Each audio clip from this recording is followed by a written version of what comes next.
All right. Good afternoon, everyone.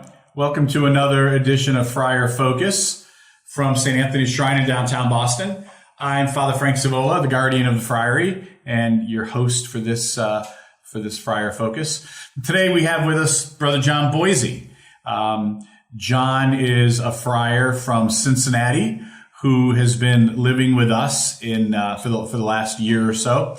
As you might know about the Franciscans, we're divided into provinces, and in the United States there are 7 provinces, and Holy Name Province is one of them, which is the province that most of the friars here at Arch Street belong to.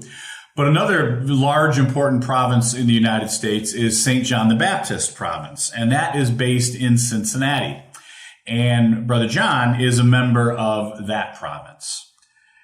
As I've mentioned on this program before, it won't be long before we're all members of the same province. 6 of those 7 provinces will be coming together in October of 2024 to become one U.S. province. We don't have a new name yet, so stand by. John, welcome. Thank you. Thanks for having me. It's nice to have you with us. So tell us a little bit about yourself. Where are you from? What do you do? How'd you meet the friars? That sort of thing. Yeah, so like Father Frank said, I grew up in Cincinnati. I have 2 half-sisters. They're 12 and 17 years older than me. They're both born in Taiwan. That's where my mom is from, but I was born in Cincinnati, grew up there. I went to a Catholic grade school there called St. Teresa of the Little Flower, and then a performing arts high school for scenic design and construction because I used to want to be an architect. That didn't end up happening, but it did give me some good skills for designing and building sets while I was there. And then I guess kind of faith-wise, I participated a lot throughout grade school up until 8th grade as a server and usher. But I guess my faith, it was more something I had to do. And it wasn't until maybe my senior year of high school and then afterwards as I was working that it really became something more personal to me, and when I started to develop a personal relationship with God. Great. And how did you meet the friars? So mostly online, I guess. When I started discerning religious life, I actually moved out here to Boston because there's so many religious orders out here. So I went on a couple come and sees with the Oblates of the Virgin Mary here, with the Capuchins, the Assumptionists, and nothing really clicked. So I ended up going back home and realized, oh, there's friars kind of right in my backyard of where I grew up. So I ended up scheduling a come and see with them, and that's where it kind of clicked. Oh, great! So we won the lottery. John checked out a lot of religious orders, and ended up becoming a Franciscan. So we're the lucky ones. So John, you very quickly skimmed over the fact that you're from Cincinnati, but Cincinnati is important to you, right? It is, yeah. I mean, it's not just, I happen to be from Cincinnati. You really love Cincinnati. Your family's there. Mm-hmm. You love the Cincinnati Bengals. I do, yes. Yes. Yeah, you watch every single game with your father on live stream. Or yep. What do you call it? Video chat. Video chat with your dad. He's not just sort of the Cincinnati. Oh yeah, I grew up in. John loves Cincinnati. Loves talking about it. Loves everything about it. And I'm still devastated about the Super Bowl loss. Well, yeah. Well, you're barking up the wrong tree here, pal, because I'm a Bills fan, so I know what it's like. But we had a good time at the Super Bowl anyway. Yeah. We had a nice Super Bowl party in the house. We couldn't let a Super Bowl go by that one of the friars is a fan of one of the teams. We couldn't let that go by, and everybody was a Bengals fan that night. Everybody in the house was a Bengals fan. So we had a good time. Now the Bengals and the Bills are going to square off January 2nd, I think it is, in Cincinnati. So we'll see how that goes. Yeah, there'll be some rivalry here. It'll be fun. It'll be fun. And you have a little bit of a Massachusetts connection, some Massachusetts blood in you, right? Your dad grew up in Massachusetts? Yeah, he grew up in western Massachusetts, in Greenfield. I guess that's near Springfield, little town out there. So he still goes out that way to visit some friends from high school that he has. And I guess last time he did that, about a year ago, he stopped by here. Good. So you mentioned that you went to high school with the idea of wanting to be an architect and learned about design and building and all that sort of stuff. But that education certainly did not go to waste, did it? No, it did not. So tell the folks what you're up to here in Boston. Yeah, so while I'm here in Boston, I'm studying at a school in the North End called North Bennett Street School, and I'm studying cabinet and furniture making. So that's actually what I was planning on doing before joining the Friars, when I was kind of figuring out what I wanted to do. And I had heard about this school and applied. So it's a really great program where we get to learn to build all sorts of things out of wood. And everything from an initial concept and designing a piece up to doing kind of intricate techniques to complete the piece itself. Yeah, it's really, I can't do anything when it comes to that sort of thing. So to me, it's fascinating to hear you talk about it, to see the pictures of the things you make, the things that you bring downstairs to show the Friars that you've made over the years. Most of the stuff you're making at the North Bennett Street School are really pieces of furniture. I mean, you're not schlepping them home because they're big chairs and toolboxes and things like that. Yeah. But it's amazing to see the work, the intricacy, everything that goes into what you do from the beginning to the end. Yeah, and it's cool to make too. We've got 4 really great instructors in that program, and going in, I look at these pieces because they teach us a lot of kind of Queen Anne and Chippendale style furniture and techniques. So it's really cool to see these really ornate pieces and now beginning to understand how to go about making them as well. And it's much different than how I was trying to make furniture, I'll say, before attending this school. Yeah. Of very few nails and screws before it was all hammering things together. And then here it's making well-fit joints out of wood to kind of connect different pieces. That's great. Now, I've had the pleasure a couple of times of taking John to buy the wood for his projects. And I shouldn't say taking, I went with him to buy the wood for his projects. And the first time he asked me to go, I thought, yeah, this is great. We'll just take a quick little trip to Home Depot and pick up the wood that we need. Well, little did I know that we had to go to New Hampshire to go to this very specialized lumber yard. This place that sells all this beautiful wood from African mahogany and cherry and stuff I've never even heard of before. And the amazing thing, maybe you can tell us a little bit more about this. The amazing thing about this, what amazing to me was, it's all planks. There are no bigger boards than just, they're long planks, but they're not that wide. And I thought, I forget what you were making the first time we went. There's a nightstand. Oh, the nightstand. I thought, how's he going to make a nightstand out of these planks? But it was really an amazing thing for me to watch, because I like to tell the Friars, once you picked out the wood and you pulled it off the shelf, I just kind of stood back and watched you do all the things that you need to do, right? The measuring and where you're going to cut and all that. It was a pretty fascinating thing for me. Yeah. And it's even still cool to me at the same time, because every project is different and you're working with the wood in a different way. So it all starts from the lumberyard and the wood that you pick out there, these boards.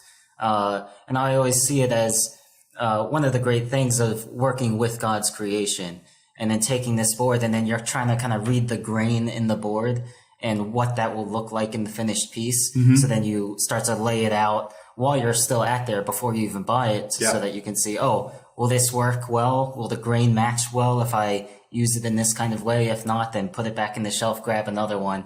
And it might be, 10 layers down, and I'll have Father Frank there helping me pull out 10 layers of boards to get to one way down on the bottom. Yeah, right. His favorite board is always on the bottom of always on the bottom of the pile. But it's really an interesting thing to do. And the lumber, I guess you call it a lumber yard. I don't know. You're that high end, do you call it a lumber yard? Yeah.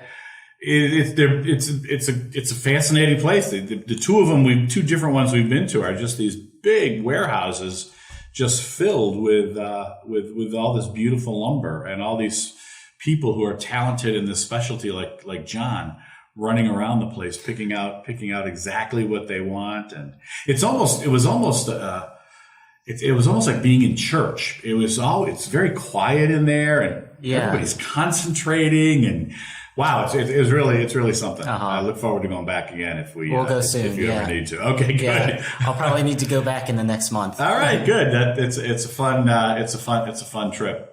And like I said, you've made some great pieces, some beautiful things that you've shown us. Yeah. With COVID, we haven't been able to get over and actually see the school and see what he does. And we're taking his word for it that he actually does go to this school. But hopefully, some of us can get over there and actually see the operation. Mm-hmm. But you've had some of your classmates over, and so they vouch for the fact that you're actually there. Yeah. So that's thankfully that's been good. That's been good. So the other thing that you do, although you haven't had an opportunity to do a whole lot of that, is while you've been here, is you're a ski instructor. Yeah.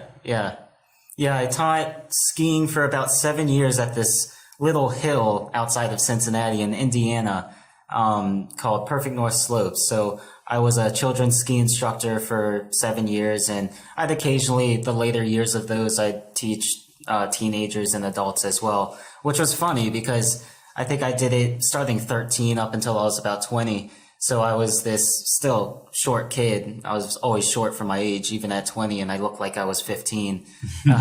And so teaching these adults how to ski, some of them took me seriously, some didn't. Well, if they don't take you seriously and they break their leg, that's their own fault. Yeah, but that was always a lot of fun. I always enjoyed ski instructing. Yeah, good. You haven't had a whole lot of opportunity to do any skiing while you're here. No, not so. Yeah, a couple times. I went up. Well, I guess once to Pat's Peak this past winter. Cool. So you'll finish up your program at the North Bennett Street School in a couple of semesters. Next February. In February. All right, and then what's your plan? Not entirely sure. The plan ultimately is to open up a shop at a friary and take in probably some kind of commissioned pieces. So it could be liturgical furniture that I'll do, and or furniture for any kind of client that just wants furnishings for their house. But basically just keep on making furniture and working with that creation. But you already have a name for yourself. I do, yes. Yeah, so it's called Friar Furniture and Crafts. Nice. Yeah, I've got a small little Facebook page that I'm trying to keep up with, but there's not much on there right now with that name. Otherwise, there's just my name on Instagram. You can see a lot of my work on there. Yeah, great stuff. I think what John is doing, I think is a very it's a really cool Franciscan thing, a really cool way to live out our life. I think people think that as friars, we all have to do quote unquote church work. Mm-hmm. We got to be working in a parish or working at the shrine or working in a chaplaincy of some sort. But it's always important to remember that that's really not what St. Francis had in mind, right? I mean, Francis called us to be brothers together and to work. Yeah. But he never really said what the work had to be. Mm-hmm. We just sort of gravitate toward church work. Mm-hmm. But your work is a little different. As you said, you're working with God's creation. You're doing great work.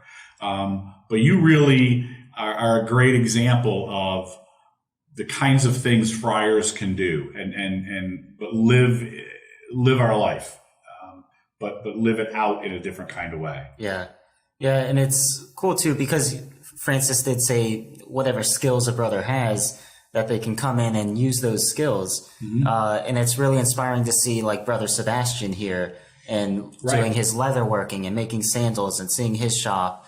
Or when I'll go to old friaries, really in any of our 6 provinces that you were talking about that I've been to.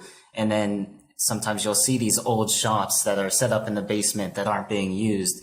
Because traditionally, we did also have a lot of kind of artisans, whether it was tailors, leather workers, electricians or woodworkers in these places. So you can still see the remnants of these this kind of history at these friaries. Yeah, it's really cool stuff. And it's the kind of thing back in the day, like John was talking about, those friars, they really were behind the scenes guys. Mm-hmm. You didn't know who who the artisans were, or who the electricians and the plumbers and those guys were, but they were so important to us. And now you are this sort of 21st century artisan, and you're going to be, forward, and everyone's going to know who you are and what you do, and you should really show them a very different and very important part of our life. And I think that's important. Thanks. Yeah. Thank you for doing that. You're welcome. Putting those skills to work. Yeah. Whenever I see John in the morning, I see John. We all see each other most mornings. Last thing I say to him is, "Don't get hurt," and he always says, "No promises." so far, he hasn't come home with any major injuries, and he still has all 10 fingers. So it's all good. It's all good. So, John, what else? Anything else you want to tell us about yourself or what you do or your life as a friar? I guess, yeah, one of the things that I always like to talk about is how I see my vocation as a brother. Yeah, great. And I guess you've gotten to see this too with kind of bringing classmates and friends over to the friary is, as I was praying in my initial formation period, it really struck me that I kind of see being a brother as first being a brother, one, to the friars, but then also in developing that relationship with Christ, being a brother with Christ, and then reflecting that to all those that I meet. So I find it a blessing being able to be a woodworker and work with people that, might be Catholics, might be other denominations of Christians or Jewish or agnostic, and being a brother to them too, to kind of shine that light of Christ kind of just through my life. And I think that's kind of one of the blessings that I have in meeting this variety of people, is inviting them into our lives in a sense. Yeah, and that's a great thing. It's always a great thing when we can invite people into our lives and show them who we are and how we live. First of all, it dispels a lot of mysteries and a lot of false impressions. But it really does. It's a way of evangelizing. It's a way of evangelizing and introducing Christ to people in a way that's different, but really important. Yeah. And really valuable. Yeah. And you're good at that. So thanks. So thanks for doing that. You're welcome. Thanks for doing that. We like to end our time on this show every week with a little prayer. All right. So today I think we'll offer up a prayer for artisans, artists, and people that work with their hands, and people that contribute to the beauty of creation and the beauty of our church and of our environments. All right. Let us pray. Most High God, we praise and thank you for all of your good gifts. We thank you for the work that Brother John does, and we thank you for the work that people like him do. They use your gifts to create beautiful things, to work with your creation. We thank you for that. We thank you for the gift of artists in our lives. We thank you for the beauty that they bring to our lives. And we thank you for the way that they show us your glory and your beauty. We ask that you continue to bless John and his work and ministry and all of the folks he works with and goes to school with. And we ask that you continue to bless all of us. And we ask this through Christ our Lord. Amen. Well, John, thank you very much for being with us Thanks today. For having me. Thanks to all of you for joining us once again. Don't forget to hit that subscribe button right down there in the lower corner. Our YouTube name is Shrine Boston, and the more subscribers we have, the more we can reach people. So thanks very much. Thanks for being with us, and have a great week.